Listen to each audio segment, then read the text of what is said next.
നമസ്കാരം. The path is the goal എന്ന discussion സീരീസിൻ്റെ അടുത്ത സെഷനിലേക്ക് വീണ്ടും ഏവർക്കും സ്വാഗതം.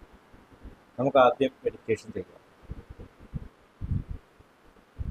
കണ്ണുകൾ അടച്ച് ശാന്തമായിരിക്കും. ഭൂമി മാതാവിനോടും സർവ ചരാചരങ്ങളോടും അന്തരീക്ഷത്തോടും കൃതജ്ഞത രേഖപ്പെടുത്തും.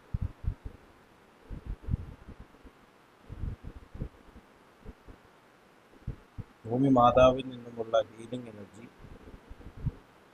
കാലുകളിലൂടെ പ്രവേശിച്ച് ശരീരം മുഴുവൻ വ്യാപിക്കുന്നതായി, ശരീരത്തിലെ എല്ലാ ഭാഗങ്ങളെയും എല്ലാ കോശങ്ങളെയും റിലാക്സ് ചെയ്യാൻ സഹായിക്കുന്നതായും അനുഭവിക്കും.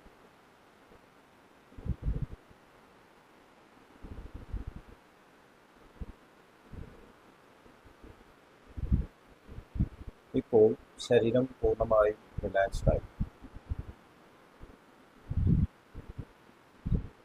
ഈ റിലാക്സേഷൻ ഹൃദയത്തിൽ അനുഭവിക്കും.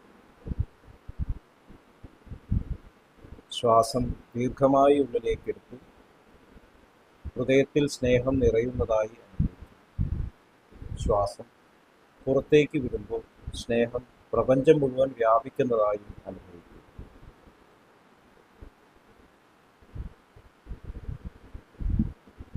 ഹൃദയത്തിൽ കുടികൊള്ളുന്ന സ്നേഹത്തിൻ്റെ സ്രോതസ്സിൽ നിന്നും ഉദ്ഭവിക്കുന്ന ദിവ്യപ്രകാശം മനസ്സിനെ ആകർഷിക്കുന്നതായി അനുഭവിക്കും. ആ ദിവ്യപ്രകാശത്തിൽ ധ്യാനം ആനന്ദിക്കും.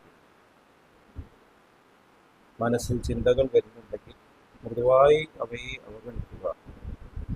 ദിവ്യപ്രകാശത്തിൽ ധ്യാനം തുടരുക. Please start meditation.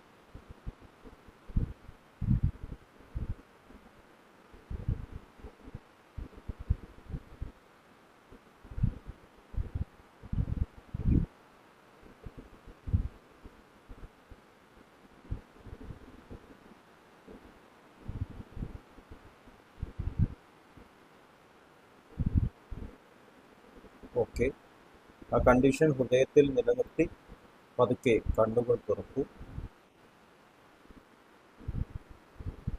എല്ലാവരെയും ആർദ്രമായി ഹാർട്ട്ഫുൾനെസ് സാജമാർ മെഡിറ്റേഷൻ സിസ്റ്റത്തിലേക്ക് സ്വാഗതം ചെയ്യുന്നു.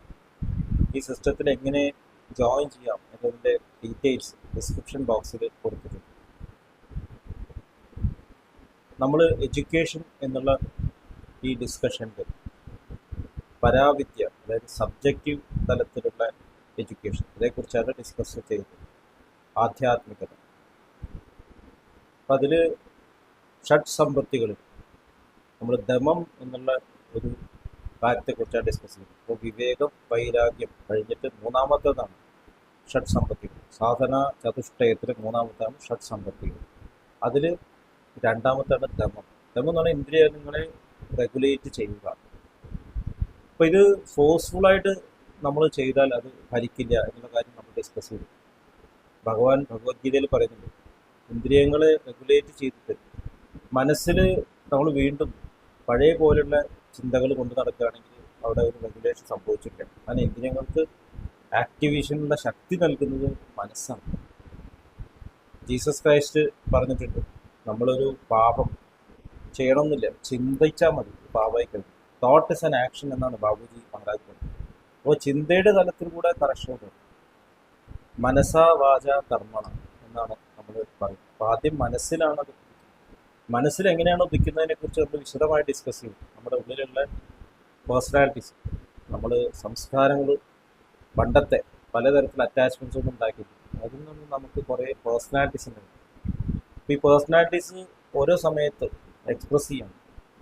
അപ്പം അതുകൊണ്ട് നമുക്ക് കറക്റ്റായിട്ടുള്ള റൈറ്റ് ചോയ്സ് എടുക്കാൻ സാധിക്കുന്നു. ഇപ്പോൾ റെഗുലറായിട്ടുള്ള ആധ്യാത്മികമായിട്ടുള്ള സാധനയിലൂടെ മെഡിറ്റേഷൻ, ക്ലീനിങ്, അതുമാതിരി പ്രാർത്ഥന, ഇതേക്കുറിച്ചെല്ലാം നമ്മൾ ഡിസ്കസ് ചെയ്തു. നമ്മുടെ മനസ്സിനെ റെഗുലേറ്റ് ചെയ്ത് അതിൻ്റെ ഒറിജിനൽ സ്റ്റേറ്റിലേക്ക് കൊണ്ടെത്തിച്ചിട്ട് സമ ആദി അവസ്ഥ എത്തിച്ചിട്ട് പിന്നീട് നമ്മൾ മാനിഫെസ്റ്റ് ചെയ്യേണ്ടതാണ് യഥാർത്ഥത്തിൽ ഇന്ദ്രിയങ്ങളുടെ മുകളിലുള്ള റെഗുലേഷൻ. നമ്മുടെ ജീവിതത്തിൽ നമ്മൾക്ക് തന്നെ മനസ്സിലാവാനുള്ളതാണ്. അപ്പോൾ ശരിക്കും യോഗാഭ്യാസം എന്ന് നമ്മൾ പറയുമ്പോൾ മെഡിറ്റേഷനും അല്ല അതുപോലെ അന്ധക്കരണ ശുദ്ധീകരണം അതിന് മുതൽ ഒതുങ്ങുന്നില്ല, പ്രാർത്ഥനയിലൊന്നും ഒതുങ്ങുന്നില്ല. നമ്മൾ ജാഗ്രത അവസ്ഥയിൽ മാനിഫെസ്റ്റ് ചെയ്യുമ്പോഴാണ് അത് യോഗയായിട്ട് മാറുന്നത്. ആ ഭഗവാൻ ഭഗവത്ഗീതയിൽ 2 പ്രധാന ഡെഫിനിഷൻസ് പറഞ്ഞു.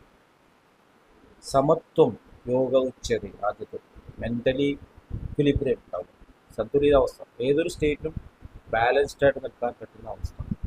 ഈ ബാലൻസ് ആയിട്ട് നിൽക്കുന്ന അവസ്ഥ ജീവിതത്തിൽ പ്രവർത്തികളിൽ കാണുന്നു. യോഗ കർമ്മസു കൗശലം,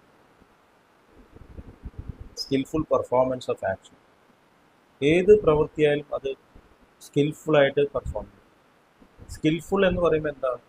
ഓരോ പ്രവൃത്തിയിലും മനസ്സും ആത്മാവും ശരീരവും ഒരുമിച്ച് പ്രവർത്തിക്കും. അതായത് പൂർണ്ണ സ്നേഹത്തോട് കൂടി ഒരു കംപ്ലൈൻറ്റും കൂടാണ്ട് 100% ആക്സെപ്റ്റ് ചെയ്തുകൊണ്ട് പ്രവർത്തിക്കുന്നതാണ് അത് ഒരു സ്കിൽഫുൾ ആക്ഷനാണ്. ഇല്ലെങ്കിൽ അവിടെ തീർച്ചയായിട്ടും ഒരു ഇംപ്രഷൻ ക്രിയേറ്റ് ചെയ്യുന്നു. നമ്മൾ വീണ്ടും ഒരു പേഴ്സണാലിറ്റി സൃഷ്ടിക്കുന്നു. നമ്മളൊരു ആഗ്രഹം കൊണ്ടുവരികയാണെങ്കിൽ പേഴ്സണാലിറ്റി സൃഷ്ടിക്കുന്നു. യാതൊരു വിധത്തിലുള്ള അറ്റാച്ച്മെൻറ്റ് ആഗ്രഹമില്ല. ഞാൻ എൻ്റെ പ്രവൃത്തിയെ ഈ പ്രപഞ്ചത്തിൻ്റെ ഒരു ഭാഗം എന്നുള്ള നിലയ്ക്ക് ചെയ്യും. നമ്മൾ പ്രപഞ്ചത്തിലേക്ക് എല്ലാ ചരാചരങ്ങളും അങ്ങനെ ചെയ്യും. അതുപോലെ എനിക്ക് കിട്ടിയിട്ടുള്ള ഈ റോള് ഞാൻ നല്ല രീതിയിൽ പ്ലേ ചെയ്യും. ഒരു നാടകത്തിൽ വില്ലൻ കഥാപാത്രങ്ങളുണ്ട്, ഹീറോ കഥാപാത്രങ്ങൾ, നാടകമായാലും സിനിമയായാലും. അപ്പോൾ ആ റോള് ഓൾറെഡി ഡയറക്ടർ നിശ്ചയിച്ചു. നമ്മളത് നല്ലതാണ് പ്ലേ ചെയ്യാൻ പറ്റും. അപ്പോൾ നല്ല രീതിയിൽ നമ്മൾ ആക്ട് ചെയ്ത് കഴിഞ്ഞാൽ അടുത്ത സിനിമയിൽ നല്ല റോള് കിട്ടും എന്ന് നമുക്കറിയാം. അതുപോലെ തന്നെ നമ്മൾ നമ്മുടെ പ്രവൃത്തിയിൽ 100% സ്നേഹത്തോടെ ആത്മാർത്ഥതയോടുകൂടി പ്രവർത്തിക്കുമ്പോൾ നമ്മളുടെ കോൺഷ്യസ് വരും. അപ്പോൾ എവിടെയാണ് യോഗ ശരിക്കും നടത്തേണ്ടത്? പ്രവർത്തനത്തിലാണ്. അപ്പോൾ ശമം എന്ന് പറയുന്നത് ഇന്ദ്രിയ നിങ്ങളുടെ റെഗുലേഷൻ എന്ന് പറയുന്നത് ശരിക്കും ആദ്യം നമ്മൾ സമാധിയിൽ എത്തിയിട്ട് പിന്നെ ചെയ്യേണ്ട കാര്യം. പ്രത്യാഹാരം എന്നുള്ള ഘട്ടത്തിലൂടെ സമാധിയിൽ എത്തണം എന്നുള്ളത് നമ്മൾ നേരത്തെ ഡിസ്കസ് ചെയ്തു. പക്ഷെ അവിടെയും നമ്മുടെ ശ്രമങ്ങൾക്ക് പലപ്പോഴും ഫലം ലഭിക്കാത്തത് നമ്മൾ ലക്ഷ്യമറിയാത്തത് കൊണ്ടാണ്. സഹജമാർഗത്തിൽ ഈ ഒരു മിസ്റ്റേക്ക് ഒരിക്കലും ഉണ്ടാവില്ല. ശരിയായിട്ട് സാധന ചെയ്യുമ്പോൾ പൂർണ്ണമായിട്ടുള്ള ആ ജ്ഞാനത്തിൽ നിന്നുകൊണ്ടാണ് പ്രവർത്തിക്കുന്നത്. അപ്പോൾ ദമം എന്നുള്ളത് നാച്ചുറലാണ്. അപ്പോൾ നമ്മുടെ വർക്കിൽ നമ്മൾ കൂടുതൽ പെർഫെക്ഷൻ കൊണ്ടുവരുമ്പോൾ നമുക്ക് കൂടുതൽ കണ്ടൻമെൻറ്റ് ലെവലിൽ വരാൻ സാധിക്കും. അപ്പോൾ കണ്ടൻമെൻറ്റും ഒരു നീണ്ട ഒരു ഹൈറാർക്കി ഉണ്ട്. കണ്ടൻറ്റഡ് എന്ന് പറഞ്ഞാൽ ഒരു സ്ഥലത്ത് കണ്ടന്റ്, കണ്ടൻമെൻറ്റും അവസാനം ടോട്ടൽ കണ്ടൻമെൻറ്റ്, അകർമ്മം ഉണ്ട്. പ്രത്യേകിച്ച് ഒരു പ്രവൃത്തി ചെയ്തില്ലെങ്കിലും കണ്ടന്റ്, പ്രവൃത്തി ചെയ്താലും കണ്ടന്റ്, പ്രവൃത്തി ചെയ്തില്ലെങ്കിൽ കണ്ടന്റ്. എപ്പോഴും ആ ഒരു സ്റ്റേറ്റിൽ ഞാൻ ഹാപ്പിയാണോ കണ്ടന്റഡ് ആണോ എന്ന് ചിന്തയും കൂടി ഇല്ലാത്തൊരു സ്റ്റേറ്റ് ആണ് പെർഫെക്റ്റ് മാസ്റ്ററി എന്നുള്ള സ്റ്റേറ്റ്. ഇപ്പം എത്ര വലിയൊരു നീണ്ട ഒരു പ്രക്രിയയിലൂടെയാണ് നമ്മൾ കടന്നു പോകുന്നത്. പക്ഷെ എനിക്കത് അത്ര നീണ്ടൊന്നുമല്ല, വളരെ ലളിതമാണ്. നമ്മൾ ഓരോ ദിവസവും ഇത് പ്രാക്ടീസ് ചെയ്യുന്നത്. ബാബുജി മഹാരാജ് പറയുന്നത് live as if you are going to die the next moment. അതാണ് വിസ്ഡം. നമ്മൾ അടുത്ത നിമിഷം ഭൂമിയിൽ ഉണ്ടാവില്ല. അപ്പോൾ ഈ നിമിഷം ഞാൻ എൻ്റെ മാക്സിമൈസ് പ്രവർത്തനം ഞാൻ ചെയ്യും. 100% ഞാൻ അർപ്പിക്കും. ചാരിജി മഹാരാജ് ഒരു കോട്ട് പറയാറുണ്ടായിരുന്നു, ഞാൻ എന്തെങ്കിലും നന്മ ചെയ്യണമെന്ന് ഉണ്ടെങ്കിൽ ഇപ്പം തന്നെ ചെയ്യാം, കാരണം അടുത്ത നിമിഷം കടന്നു വരുമോ എന്ന് എനിക്കറിയില്ല. ഒരു ഓപ്പർച്യൂണിറ്റി മിസ് ചെയ്ത് ഞാൻ ഓരോ നിമിഷവും 100% ജീവിക്കുന്ന തരത്തിലേക്ക് മാറുമ്പോഴാണ് നമ്മുടെ ജീവിതത്തിൽ ശരിക്കും യോഗ എന്ന് പറയാൻ സാധിക്കും. അതാണ് ഡിവൈനായിട്ടുള്ള ബോഡി. എപ്പോഴും 100% ആണ് ഡിവിനിറ്റി. ഒരിക്കലും നമുക്ക് പറയാൻ പറ്റില്ല ഡിവിനിറ്റിക്ക് കളങ്കമൊന്നും പറയാൻ പറ്റില്ല. അത് പെർഫെക്റ്റ് ഫൗണ്ടേഷൻ. അപ്പോൾ ആ സ്റ്റേജിലേക്കുള്ള ഒരു യാത്രയാണ് യഥാർത്ഥത്തിൽ നമ്മൾ നടത്തുന്നത്. അപ്പോൾ യോഗ എന്ന് പറയുന്നത് സമാധിയിലെത്തി എവിടെ എത്തിച്ചേരുന്നു എന്നുള്ള വെറും ഒരു സങ്കല്പമല്ല, ലൈഫിൽ നമ്മൾ കൊണ്ടുവരുന്ന നമ്മുടെ ക്യാരക്ടർ ട്രാൻസ്ഫോർമേഷനാണെന്ന് വീണ്ടും നമുക്ക് ഊന്നൽ നൽകേണ്ട ആവശ്യമുണ്ട്. ഇത്രയും പറഞ്ഞുകൊണ്ട് എഡ്യൂക്കേഷൻ്റെ യഥാർത്ഥ അർത്ഥം മനസ്സിലാക്കാൻ നമ്മളെല്ലാവരും ഈ ഉദ്യമത്തിൽ പാർട്ടിസിപ്പേറ്റ് ചെയ്യണം എന്ന് നമ്മൾ ഉറപ്പുവരുത്തിക്കണം. ആർട്ട്ഫുൾനെസ് പ്രോഗ്രാമിലേക്ക് എല്ലാവരും വീണ്ടും സ്വാഗതം ചെയ്യുന്നത് നിർത്തുന്നു. നന്ദി, നമസ്കാരം.